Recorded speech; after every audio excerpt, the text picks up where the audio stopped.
আল্লাহ বলছে আমি মুমিনের সঙ্গে ওয়াদা করছি, তারা কি করবে? তারা যখন ঈমান আনবে, তওবা করবে এবং ভালো আমল করে মসজিদে ঢুকে যাবে, আমি ওয়াদা করছি যেমন তোদের পূর্বপুরুষ সাহাবীরা চারিদিকে বিজয়ী দেখেছিল, ওই রকম বিজয়ী দেখে তোরা বিশ্বকে জয় করবি, আবার শান্তি ফিরে আসবে, তোদেরকে কেউ কিছু করে দিতে পারবে না। শর্ত হচ্ছে আমাকে তোরা রাজি কর।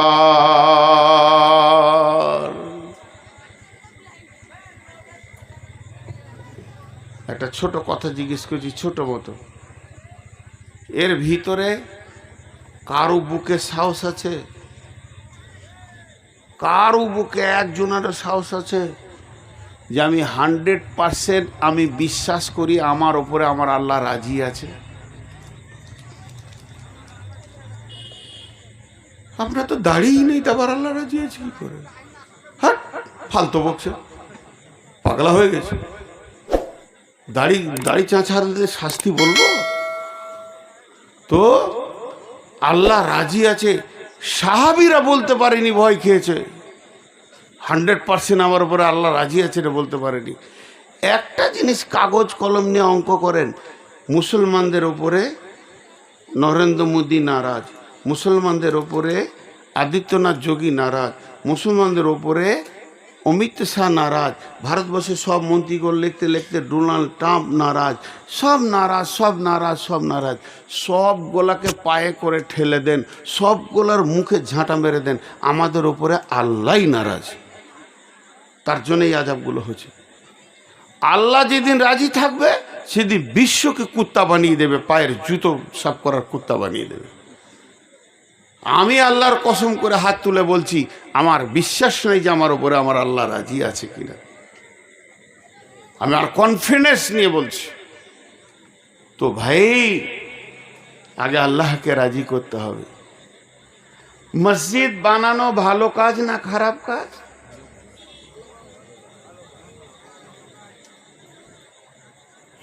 বুঝতে পারছে না মনে হয়। 12টা বেজেছে, বাজেনি? বলছে বাজেনি। ইমানদার যে বলল সে ইমানদার, কত ডুপ্লিকেট। বিসমিল্লাহির রহমানির রহিম। والذين اتخذوا مسجدا جرارا وكفرا تفريقا بين المؤمنين وإرصادا لمن حارب الله ورسوله من قبل ولا يحلفن إن أردنا إلا الحسنى والله يشهد إنهم لكاذبون। এই কি শুরু হলো? এই জিনিসটা কি জলসার পরিবেশ মনে হচ্ছে এরকম করলে? সারা দিনে 1 বোতল পানি পাবি না। 36 জনের ডিটেকশন ক্যাম্পে থাকলে 4 মাস পর 1 গ্লাস পানি দেবে।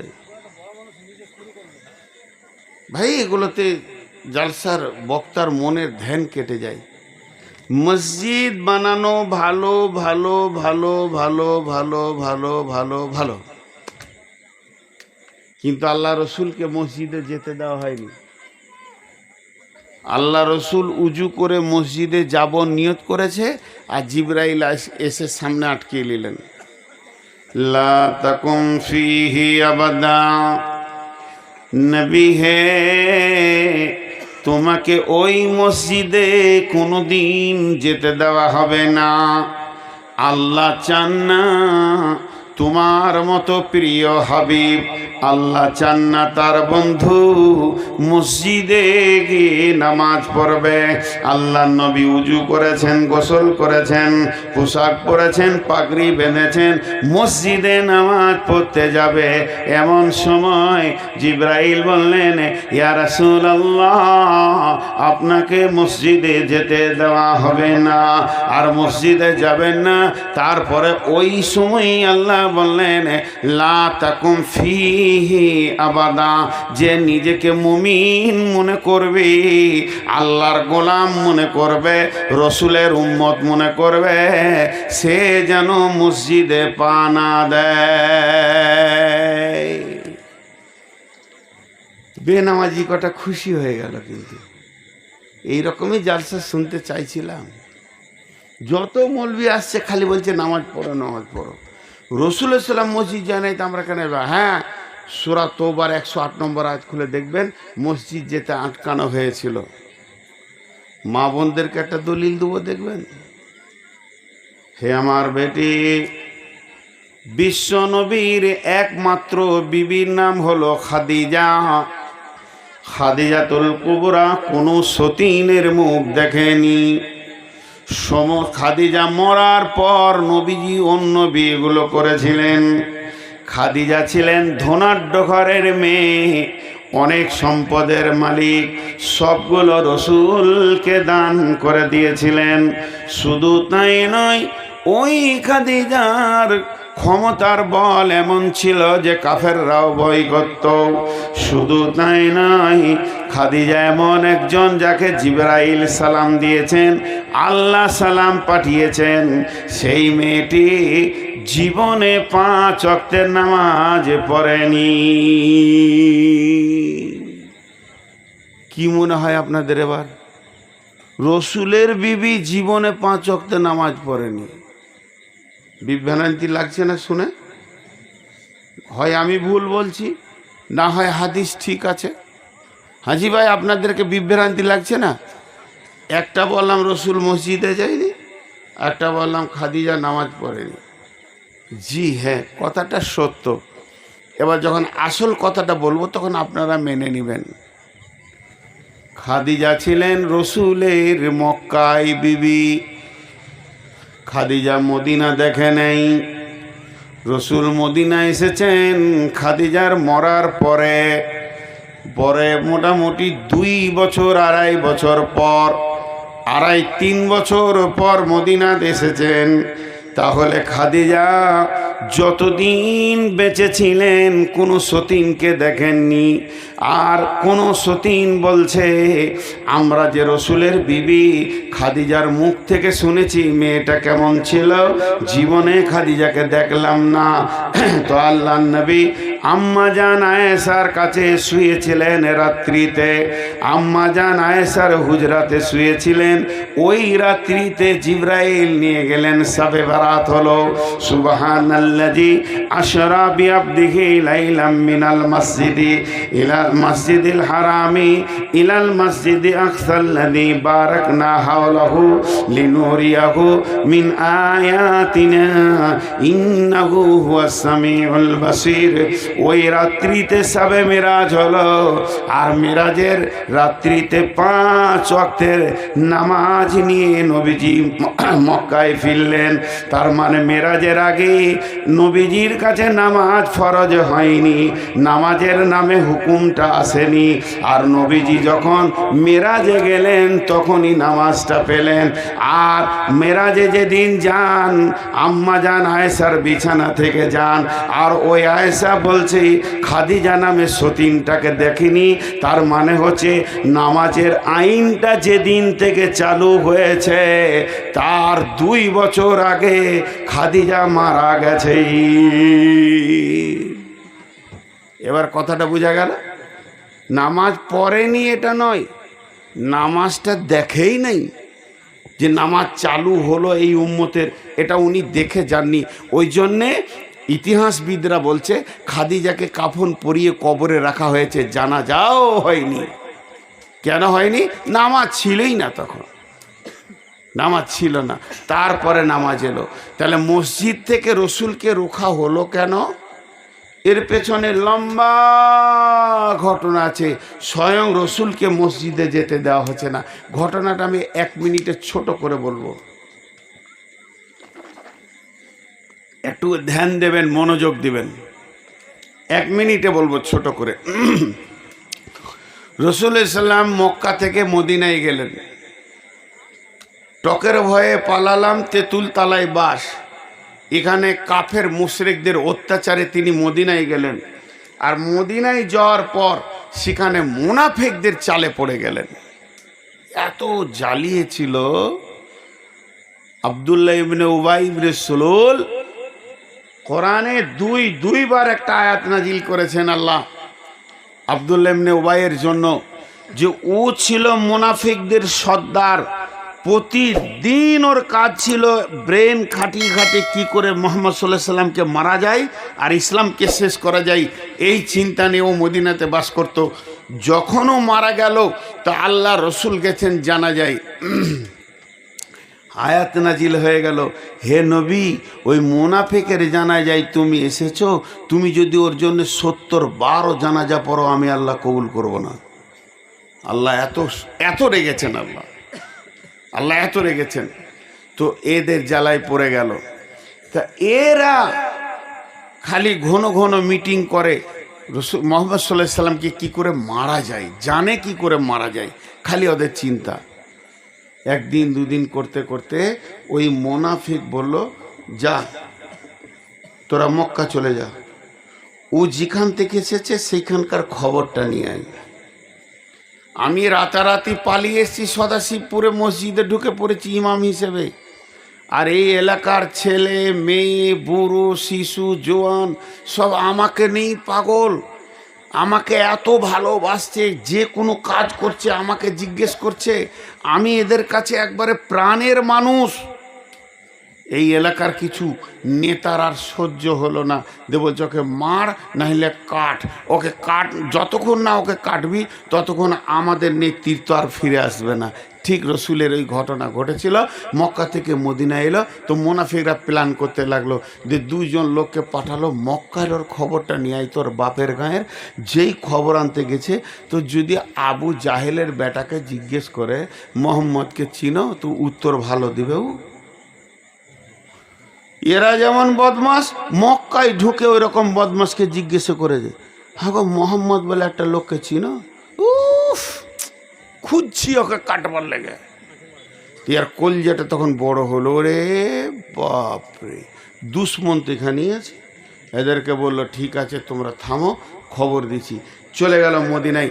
মদিনায় ওরা আবার মুনাফিকরা দল বেঁধে বসলো, কিরে তোদেরকে মক্কায় পাঠালাম, খবরটা কি? ওরে দুশ্মনের ঢেরি লেগে আছে, ডিপো ওয়ার, যদি আসতে দেওয়া হয় ফুটিয়ে দেবে। তখন বলছে ওই দুশ্মনগুলো এসে কার ঘরে থাকবে? যার ঘরে থাকবে। মুহাম্মদ সাল্লাল্লাহু আলাইহি সাল্লাম এমন পাওয়ারওয়ালা, আমরা তো চাটনিতে কজন আছি, জুটবো না, ও মেরে শেষ করে দেবো। ওর আইন খুব কড়া, কতল করো, চামড়া ছিলে দাও, তাহলে আমরা জুটবো না। কি করতে হবে? ওই বাইরের লোকগুলোকে তো এখানে রাখতে হবে, 2টি খেতে দিতে হবে, আর ফাঁকা টাইম পাবে মুহাম্মদ সাল্লাল্লাহু মেরে দিয়ে চলে যাবে, মারবে ওরা, কেস হবে ওদের, বুঝবে ওরা। ওই দুশ্মনদেরকে জাগা দে। কিসে জাগা দিবি? কেউ ঘরে গোছে না। তখন বলছে একটা মসজিদ বানাও, ছোট ওয়াক্তিয়া মসজিদ বানাও, আর মসজিদটা যখনই হয়ে যাবে ওরাও মিছামিছি নামাজি বেনে যাবে, এইখানে এসে মসজিদে থাকবে, আমরা 2 বেলা রুটি মাংস ভাত খাইয়ে দিব। ওই ফাঁকে ফাঁকে ওরা নিশান করে করে দেখবে যে নবী মোহাম্মদ কখন একা আছে, কাবাতে ঘুরছে কি মদিনা নববীতে রয়েছে, ওই সময় মেরে দিয়ে চলে যাবে, আমরা কেস হবে না, বেঁচে যাব। এই বুদ্ধি করে মদিনাতে একটা মসজিদ বানানো হলো। ওই মসজিদটার নাম দেওয়া হলো মসজিদে জেরার। ওই মসজিদটা যখন হয়ে গেল, কাঠ খুঁটা দিয়ে চট করে বানিয়ে নিল, যেহেতু ওই রসুলের দুশ্মন ওইখানে এসে রাত থাকবে আর ওকে মেরে যাবে, কারো ঘরে থাকবে না, কেস লাগবে না। এবারে এরা মসজিদটা যখন বানানো হলো, বলছে আজান দে আর নামাজ পড়, আজান দে আর নামাজ পড়। সমস্ত লোক বসে মিটিং করছে, ওই মুনাফিকরা, তোরা 10 বার যদি আজান দিয়ে নামাজ পড়িস, এলাকার লোক তোদের মসজিদ আসবে না। এটা যদি মসজিদ হিসেবে গ্রান্ট করতে হয়, তাহলে ওই নবী মোহাম্মদকে দিয়ে উদ্বোধনটা করতে হবে। ওকে দিয়ে উদ্বোধন না করলে এটা কেউ মসজিদ মানবে না। তখন এই মুনাফিকরা সাধু সেজে গিয়ে নবীজিকে বললেন, ইয়া রাসূলুল্লাহ, আমরা একটা নতুন মসজিদ তৈরি করেছি, একবার আপনি মসজিদে গিয়ে নামাজ চালু করে দেন। কি হলো? হ্যাঁ, মাইকম্যান মাইক খুলে নেবে নাকি? ও ঠিকই করেছো তো, 31 তারিখ 32-এ ঢুকছে। কথাটা বুঝতে পারলাম, ঘটনাটা কি বললাম? তাহলে ওইখান থেকে এসে ওই মসজিদে থাকবে। আমাদের বর্ধমানে মেয়েরা একটা কথা বলে, যার সিল তারই নোড়া, তার ভাঙবো দাঁতের গোড়া। কেমন ভেজাল! রসুলকে মারার ফন্দি করে ওটা মসজিদ বানানো হলো, আবার ওকে দিয়েই উদ্বোধন করছে। আল্লাহ রসুল বলছে তোমরা মসজিদ বানিয়েছো? বলে হ্যাঁ। এবারে নামাজ পড়বো, ওই মসজিদের নবমীটা একটু দূর হচ্ছে তো, ওটা আমাদের কাছে হবে। তো রসুলের দিলটা বড় হলো, ঠিক আছে ঠিক আছে, তোমরা তো মসজিদে আমি নামাজ পড়তে যাব। হাজি দিল বড় হবে না একটা মসজিদ হলে? যখনই ওই মসজিদে নামাজ পড়তে যাবে, নবীজি রেডি হয়ে গেছেন, জিবরাইল আমিন এসে সামনে দাঁড়িয়ে গেলেন, ওদের গোপন কথা বলতে লাগলেন।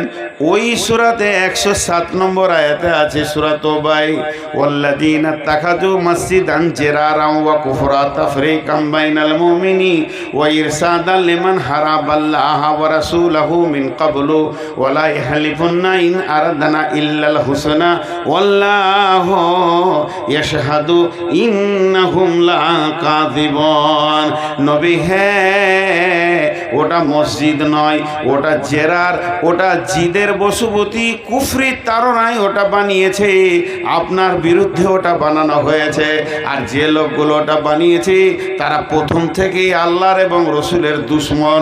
এই দুশমনেরা ওটা আপনাকে মারার একটা ফন্দি বানানো হয়েছে। খবরদার ওই জায়গায় আপনি যাবেন না। ওরা মসজিদ নাম দিয়েছে, ওখানে আপনি উঠবেন না। এরা হলো আল্লাহ রসুল এবং তার দুর্বল আর মুসলমানদের ভিতরে বিভাজন করেনেওয়ালা, মুসলমানদের ভিতরে বিভাজন করেনেওয়ালা। অতএব আল্লাহ এই দুশ্মন থেকে তুমি নিজেকে বাঁচিয়ে রাখো। আর বললেন ওলা ইয়াহলিফুন্না ইন আরাদনা ইল্লাল হুসনা, আপনি যতবার জিজ্ঞেস করবেন তোমরা কি করেছো, ওরা উত্তর দিবে ভালো কাজ করেছি। আর আল্লাহ নিজে সাক্ষী দিচ্ছেন, আল্লাহু ইয়াশহাদু ইন্নাহুম লাকাযিবুন, এরা হলো মিথ্যুক মিথ্যুক মিথ্যুক মিথ্যুক। ঝগড়া করে দ্বিতীয় মসজিদ করা যাবে না, এটা শেষ কথা। মহব্বতের সঙ্গে যদি পাড়ায় পাড়ায় প্রতিটি ঘরে দৌড়ে দৌড়ে মসজিদ হয় তা ভালো, কিন্তু ঝগড়া করে মসজিদ বানানো, কথা বোঝাতে পারছি কি না? কথা বলে না। ঝগড়া করে মসজিদ বানানো যাবে? হ্যাঁ, একজনা ফ্যান চালিয়ে দিয়েছে, একজনা ফ্যান অফ করে দিয়েছে, লাগলো ঝগড়া মসজিদে। মসজিদে ঝগড়া হতে পারে। একটা মায়ের পেটে 4টা বেটা একই রাস্তায় দুনিয়াতে এলো, দুটো রাস্তা লয়, আর একই বোঁটা চুষে বড় হলো। আর ওই যার পেট থেকে দুনিয়াতে এলো, যার বোঁটা চুষলে সে বুড়িয়ে গেল। 4 বেটার 4টা বউ যখন এলো, তখন বাপের একটা ঘর বানানো ছিল, একটা দরজা ছিল, 4টা দরজা হয়ে গেল, হয় না? মায়ের পেটে ভাই, বাপের বানানো একটা দরজাতে ওদের আর জায়গা হলো না, 4টা দরজা যদি হয়ে যায় তো গোটা গায়ে 300 লোক, 300 মায়ের বাচ্চা একটা মসজিদের দরজায় ঢুকে নামাজ পড়ছে। ঝগড়া হতেই পারে, ঝগড়া হওয়াটা খারাপ লয়, ঝগড়া রাখাটা খারাপ। দু কথা হলো হলো, মাথা গরম সাহাবীদেরও হয়েছিল, এটা রাখাটা খারাপ। ওইটা কেন্দ্র করে দুটোর মসজিদ করাও খারাপ। কথা বোঝাতে পারলাম? এবার মসজিদের দায়িত্ব নিবে কে? মসজিদের দায়িত্ব নিবে কে? ওয়াল্লাযীনা ইত্তাখাযু মাসজিদান ইন্নামা ইয়ামুরু মাসাজিদাল্লাহি মান আমানা বিল্লাহি ওয়াল ইয়াউমিল আখিরি ওয়া আকামাস সালাতা ওয়া আতাজ যাকাতা ওয়া লাম ইয়াখশা ইল্লাল্লাহ। কে উঠাউঠি করবেন না, এইটা তর্জমা করে ছেড়ে দেব ইনশাআল্লাহ। শুধু এই আয়াতটার তর্জমা করে ভাই আমি বহুত কথা বলছি। আজকে এসেছিল এইখানে কোন গ্রাম ভুলে গেলাম, শুক্রবার ডেট নিতে। ওদেরকে বললাম যে আমাকে 12টার আগে যদি না ছাড়েন আমি ডেট লিখবো না। ওরা ওয়াদা দিল, তাই আমি ওদের ডেটটা লিখেছি। আমার খালি পেটে সুগার হচ্ছে 390। আচ্ছা বলেন 380-90 সুগার লোকটা এত রাত জাগতে পারবে? পিয়াস নাই, পানি লিচি, মুখে জিভ আটকে গেছে। তো আপনাদের কাছে এইটাই আমার শেষ আয়াত, আর এই আয়াতটা তর্জমা করে আজকের দিনে সমাপনী দিব। আপনারা একটা মনোযোগ দিয়ে শোনেন এই আয়াতটা। আজকে আমরা মসজিদ থেকে দূরে আছি। এক মুরব্বি, দাড়ি চুল সব পেকে গেছে, মুরব্বি ইমাম, ওর চুল দাড়ি ভুরু শুধু সাদা হয়ে গেছে, বিচারা সাদা সিধা মানুষ, আল্লাহওয়ালা মানুষ, মসজিদে দাঁড়িয়ে আছে, একজনের গরু ঢুকে গেছে। আর গরু যে বড় বড় শিং, ইমাম সাহেব তো ভয়ে এক কোণে লেগে গেছে, চিল্লাইছে, কার গরু রে, কার গরু রে, গরু নিয়ে যা, নাহলে আমি মরে যাবো। গরু কার? যার গরু তার মসজিদের সামনেই বাড়ি। সে আবার বেরিয়ে এসে বলছে, মৌলবি সাহেব মানুষ অত চেঁচান কেন, যে ও তো দড়ি ছিঁড়ে নিয়ে ঢুকে গেছে। ওকে তখন বকছে, তোর হুঁশ নেই, মসজিদে গরু ঢুকে গেছে, গরুটাকে নিয়ে যা। তখন ও আবার অহংকারের সঙ্গে বললো, মৌল সাহেব আপনি আলেম মানুষ, কিন্তু আপনার হুঁশ কম, ও গরু বলি তো ঢুকেছে, আমি তো কোনোদিন ঢুকি না। আহা, ইমাম সাহেব বলছে, মরবো না বাঁচবো রে, তুই কথাটা বললি কি করে রে, গরু হুঁশ নাই ঢুকে গেছে, আমি তো আর মসজিদ ঢুকি না, কি বলবেন। এবার আল্লাহ বলছেন, আমার যে ঘর মসজিদটা হবে, ওই মসজিদের দায়িত্ব কার কার থাকবে, কমিটির চরিত্র কেমন হবে, যারা দান করবে তাদের চরিত্র কেমন হবে। আল্লাহ তাবারাক ওয়া তাআলা ক্লিয়ার বলছেন, যারা দান করবে দাতাদেরকে আগে বলছেন। মনে করে নেন এটা একটা 500 টাকা নোট কি 1000 টাকা নোট, একজন আমাকে দিতে আসছে মসজিদের জন্যে, আমি হাত দিয়ে নিছি। আল্লাহ বলছে, থাম, ওকে জিজ্ঞেস কর কেন দিছে, কাকে দিছে। ওকে আমি জিজ্ঞেস করলাম, তুমি কেন দিছো, কাকে দিছো? ও বলছে, আমি আল্লাহকে দিছি, আমি মানুষকে দিই নাই। এবার ওর জন্য আয়াতটা বলেন, ওয়াল্লাযী ইন্নামা ইয়ামুরু মাসাজিদাল্লাহি মান আমানা বিল্লাহি।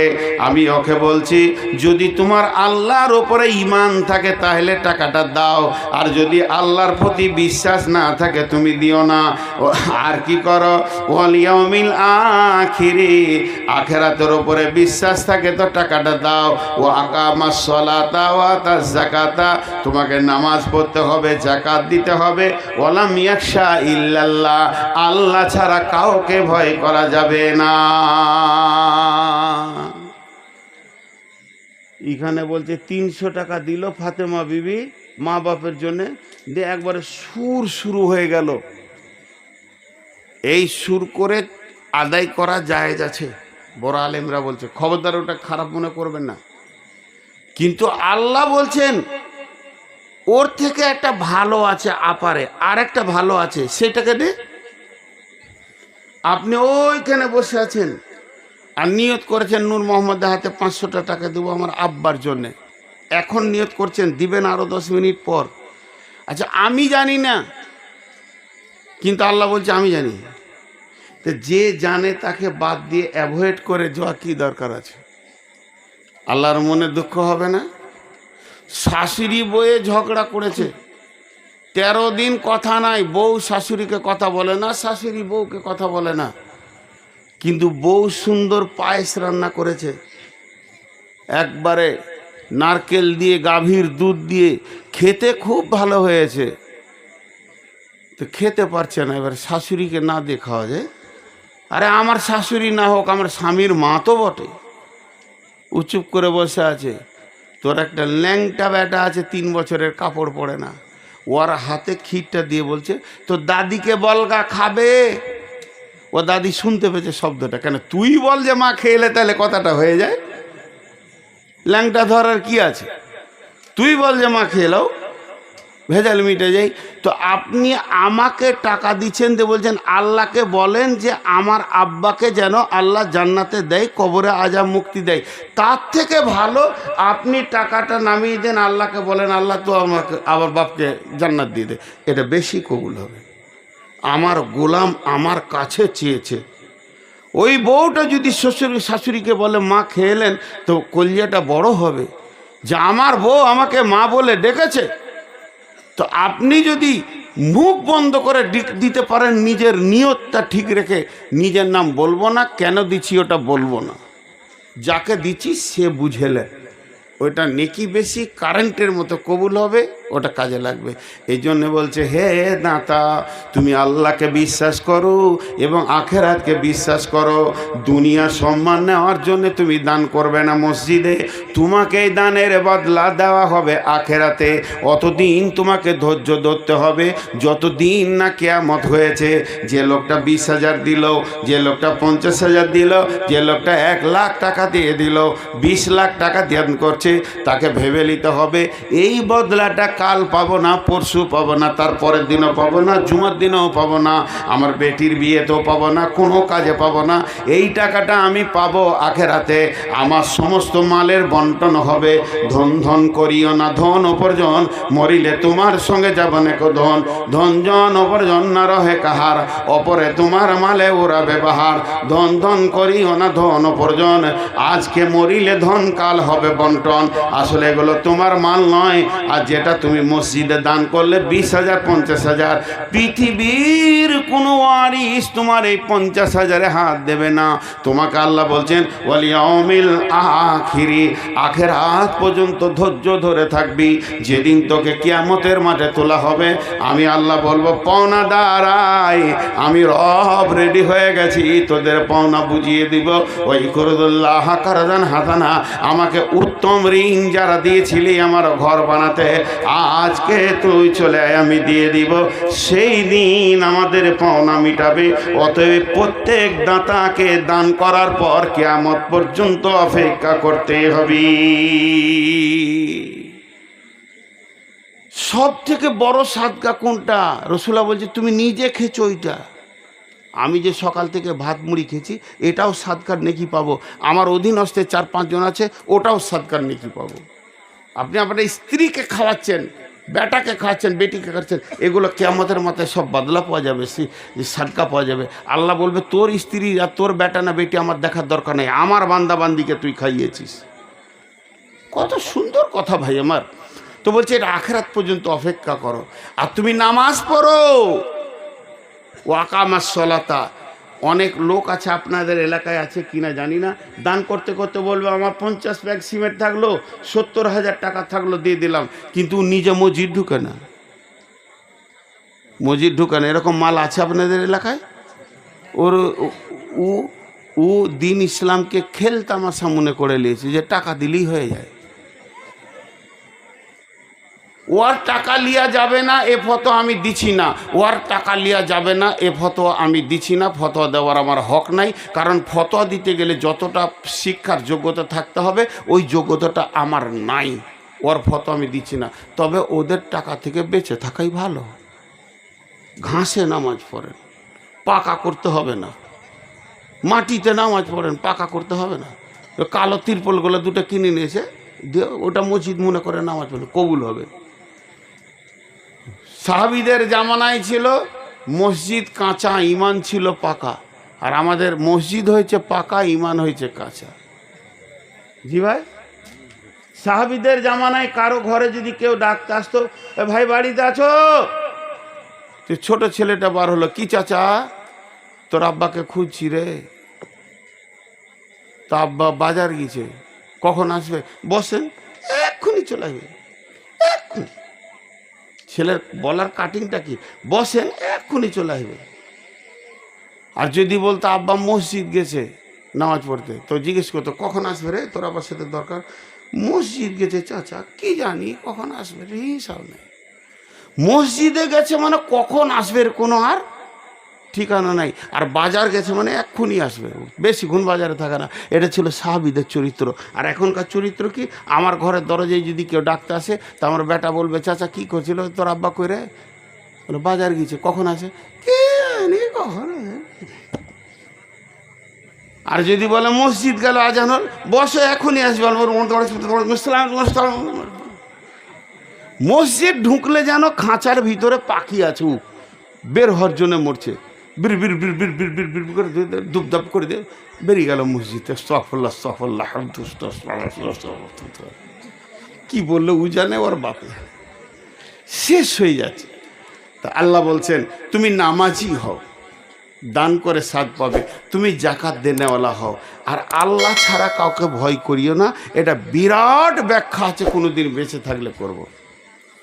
এবার মসজিদ কমিটিকে হবে, হাতগুলো ধরে বলছি, যারা মসজিদ কমিটি আছে রাগ করবেন না। এই যে টেবিলে টাকাগুলো রয়েছে, এই টাকাগুলোর মালিককে আল্লাহ। সমস্ত সাধারণ টাকাটা কাকে দিয়েছেন? আল্লাহকে। আল্লাহ বলছে সাধারণের টাকা আর নয়, এখন মালিক হয়ে গেলাম আমি। এই মালিক টাকা তুমি হাত দেওয়ার আগে ভাব, মান আমানা বিল্লাহে, আমার উপরে বিশ্বাস আছে কিনা বল। হে কমিটি, হে সেক্রেটারি, হে ক্যাশিয়ার, তুই বল আমার উপরে বিশ্বাস আছে কিনা। ওয়াল ইয়াউমিল আখিরি, আখিরাতের দিনের উপরে বিশ্বাস থাকলে আমার টাকাটা লে। আমি বেঈমানের হাতে টাকা রাখবো না, লুচ্চার হাতে টাকা রাখবো না, কোনো লাফাঙ্গারের হাতে আমার মসজিদের পবিত্র টাকা থাকবে না। তার ভিতরে 5টা গুণ থাকতে হবে। আল্লাহর উপরে ঈমান আনবে, আখিরাতের উপরে বিশ্বাস থাকবে, তাকে নামাজি হতে হবে, যাকাত দেনেওয়ালা হতে হবে যদি ধনী হয় তো। আর আল্লাহ ছাড়া কাউকে ভয় করবে না। তুই পার্টির জোরে, গায়ের জোরে, বংশের জোরে নিজেকে মতোয়াল্লি সেক্রেটারি বানিয়েছিস, তোর হাতে তো আমার টাকা থাকার মতো তোর চরিত্র নাই। তাহলে টাকাটা তুই নিয়ে যা। যেমন আমি কিয়ামতের দিন বলবো কে কি আমাকে দিয়েছো, হিসাবটা বুঝে নাও। আজকে যেমন হিসাব বুঝাবো, ওই রকম কিয়ামতের দিনে তুই 2026 মানে 2026 সালে আর জেনেলে এপ্রিল মাসের 1 তারিখে রাত্রিতে যে কালেকশনটা হয়েছিল সদাশিবপুরের ময়দানে, আমি আল্লাহর অঙ্কে ওটা জানা আছে। খরচা বাদে কত টিকেছে, বাকি টাকা আমাকে তিলে তিলে বুঝিয়ে দিতে হবে। শর্টে বলছি, কথাগুলো অনেক লম্বা। জুমার দিন মসজিদে উঠলাম, আমি মসজিদের ক্যাশিয়ার। আসসালামু আলাইকুম। এইদিকে ভাই একটুকু ধ্যান দেন, 2025 ও 26 মিলিয়ে এত টাকা, এত টাকা, এতখানে এত টাকা, অমুক দিয়েছে এত টাকা, এত টাকা, এত টাকা। মোট টোটাল আয় হলো 22,13,815 টাকা। এবার খরচা এখানে এত, সিমেন্টে এত, পাথরে এত, মিস্ত্রিতে এত, এইগুলোকে মিস্ত্রি লেবার করতে করতে খরচা হলো 22,12,825 টাকা। থাকে আর 1,000 টাকা। গাঁয়ের লোক বলছে ক্যাশিয়ার কত ভালো রে, একবারে তিলে তিলে হিসাব বলে দিলে। আল্লাহ বলছে আমাকে বুঝাইতে হবে, টাকা যা আমার। গাঁওয়ালেকে তুই বুঝিয়ে দিলি, দিয়ে গায়ে ফুঁক দিয়ে ঘুরে বেড়াইছিস আর গরম গরম চপ খেয়েছিস, যে আর মনে হয় আল্লাহ ধরবে না। আল্লাহ বলছে আমি 1 টাকা করে বুঝবো। কারণ তুই যেদিন বাড়িটা বানাচ্ছিলি, কুসমুর গেছিলি সিমেন্ট আর রড আনতে, আমি দেখেছি। ভ্যানওয়ালা বলছে 7 বস্তা আর 3 কুইন্টাল রড যাবে না রে ভাই। তুই বলি যে আমি পিছে পিছে ঠেলবো। 10টা টাকা বাঁচানোর জন্য পিছে ঠেলে ঠেলে নিয়ে এসে নিজের ঘর করলি। আমার মনে আছে তুই কুসমুরে বড় বড় রসগোল্লা তোকে ডাকছিল, তুই যাসনি, ঘর থেকে মুড়ি খেয়ে গেছিস, আর ওইখানে দাঁড়িয়ে দাঁড়িয়ে কলতলায় মুড়ি খেয়ে এই কাজটা করেছিস। আর আমার মসজিদের কাজে তোরা একা যাসনি, 12 জন গিয়েছিলি, আর খালি রসগোল্লা খেয়ে ভাউচারে লিখেছিস টিফিন খরচা 1725 টাকা। তোর হলার মাপ বয়। আল্লাহ বলছে তোর হলার কত বড় আছে আমি মাপবো। আমার টাকা আমাকে বুঝিয়ে উঠতে হবে। ওইটাই কোরআন বলছে যে মসজিদের দায়িত্ব হাসির কথা নয়। এই জন্য প্রথমে মাপ চাইছি। এগুলো যদি বিস্তারিত বলি তো কমিটির যে চরিত্র আমাদের বর্তমান মসজিদে, এরা একটাও কমিটি হওয়ার উপযুক্ত নয়। আল্লাহ তাবারাক ওয়া তাআলা বলেন ওয়ালাম ইয়াখশা ইল্লাল্লাহ, তোর কাছে যে টাকাটা আছে ওই টাকাটার ব্যাপারে আল্লাহ ছাড়া কাউকে তুই ভয় করিস না। গায়ের লোক কি বললো ভয় করবি না, পাড়ার লোক কি বললো ভয় করবি না, হাজি সাহেব কি বলেছে মেরে দিয়েছে লিলিয়েছে ভয় করবি না। তুই একজনকে ভয় কর আর ওকে ভয় করে খরচা কর, সেটা হলো আল্লাহ। এবার ভয় করে খরচা করতে গিয়ে মিস্টেকস হয়ে গেছে, ভুল হয়ে গেছে, টাকা পকেট থেকে হারিয়ে গেছে, পকেট মার টাকা মেরে নিয়েছে, এগুলো আমি আল্লাহ মাফ করে দিব। যেগুলো তুই স্বেচ্ছায় করবি এগুলো তোকে তিলে তিলে কিয়ামতের দিন জবাব লাগবে। আল্লাহর নবী বললেন বিসমিল্লাহ বিসমিল্লাহির রহমানির রহিম মান বানা লিল্লাহি মসজিদান বানাল্লাহু লাহু বাইতান ফিল জান্নাহ। যে দুনিয়ার ভিতরে মসজিদ বানিয়ে যাবে, আল্লাহ তার কিয়ামতের হাসরের ময়দানে পরে জান্নাতে ঘর বানাবে।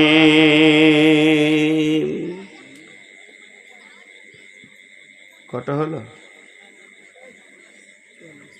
কবে কতক্ষণ বকা হলো? 2 ঘন্টা পেরিয়ে গেছে, শরীর কাঁপছে আমার। ধৈর্য ধরেন। একটা হাদিস শোনাবো খালি আপনাদেরকে, মাদেরকে একটা শোনাবো, পুরুষদেরকে একটা শোনাবো, নারীদেরকে একটা শোনাবো। পুরুষদেরটা আগে বলি। বিশ্বনবী দীর্ঘদিন মসজিদে নামাজ পড়ছে, তখন শরীয়তের ইসলামের যারা সৈনিক তাদের হাতে টাকা না থাকার কারণে অন্ধকারে নামাজ হচ্ছে। কি হলো? অন্ধকারে নামাজ হচ্ছে। আমার দিকে ধ্যান দেন। হঠাৎ নবীজি এশা মাগরিবের নামাজ পড়তে গিয়ে দেখছে একটা আলো জ্বলছে মসজিদে। কিসের আলো গো? মাটির বাটিতে চর্বি গলিয়ে দিয়ে পুরাতন কাপড়ের পলতে করে কে জ্বালিয়ে দিয়েছে, যে মসজিদের আঁধারটা দূর হয়ে গিয়ে দীপ দীপ দীপ দীপ করে আলোটা জ্বলছে। রাসূলুল্লাহ সাল্লাম নামাজ পড়ালেন, নামাজ পড়ে পেছন ফিরে বলছে, আলোকে জ্বালালে গো এই সাহাবীরা, আলোকে জ্বালালে মসজিদে। যে আলোটা জ্বালিয়েছে উপের মাথাটা নামও করছে, রে না শুধিয়ে জ্বালিয়ে দিয়ে কি ভুল করলাম। বলছে আমি বলছি কে আলো জ্বালিয়েছো, উঠো। উঠে দাঁড়িয়েছে, তা মনে হচ্ছে অন্যায় করেছে। ইয়া রাসূলুল্লাহ আমি আলো জ্বাললাম। আস্তে করে করে ভয়ে ভয়ে বলছি, তোমার মনে কি হলো যে আলো জ্বেলে দিলে? আল্লাহর ঘর আন্ধার রয়েছে, তা আমি একটা মাটির বাটি জোগাড় করে খানিক চর্বি দিয়ে পলতে দিয়ে জ্বেলে দিলাম, তা আলো হয়ে গেল। বিশ্বনবী বলছেন, রে বুরাইদা, সাহাবীটার নাম বুরাইদা, তুমি মসজিদে আলো জেলে দিয়ে আমার অন্তরকে কেড়ে নিয়েছো। আমি তোমাকে ভালোবেসে ফেলেছি। বুরাইদা রে, আমার 4টা মেয়ে, 4টাই বিয়ে হয়ে গেছে। কোনো একটা যদি বাকি থাকতো, কিংবা আল্লাহ যদি আমাকে 5 নম্বরে কোনো মেয়ে দিতেন, আজকে এক্ষুনি তোমার সঙ্গে বিয়ে পড়িয়ে দিয়ে আমি জামাই বানিয়ে নিতাম। হ্যাঁ গো, এই যুগে যদি কেউ মসজিদ ঝাঁট ঝাপট করে আর আলো টালো জ্বালে, মসজিদের দেখাশোনা করে, বাথরুম পেশাবখানা উজুর জায়গাগুলো সাফ করে, ওর বিয়ে হবে এই মার্কেটে? ওর বিয়ে হবে ঠিক করে বলেন? কোনো আমার বেটি ওকে চয়েস করবে না। আর চয়েস করবে কাকে? চারিদিকটা নাড়া, মাথার মাঝে বড় চুল, দেখে মনে হচ্ছে জুতো মোছা বেরাস, ওইটার পিছে পাগলি পড়ে গেছে। যে বিয়ে করার পর 17 দিন পর কেস চলছে, না চলছে সংসার, আর মাস্তানের পাল্লায় পড়ে গিয়ে বিপদ জ্বলে গেল জানটা। জি, জান জ্বলে গেল।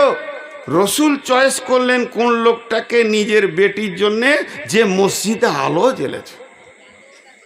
আজকে যদি ইয়ং অবস্থায় মসজিদে 5 ওয়াক্ত নামাজ পড়ে, তো বেটির মা বলবে আমার বেটির শখ সাদ হবে না, ছোট থেকে নামাজ হুজুর বুজুর্গ সেজে গেছে, ওই ছেলে কি বেটি দেয় গো?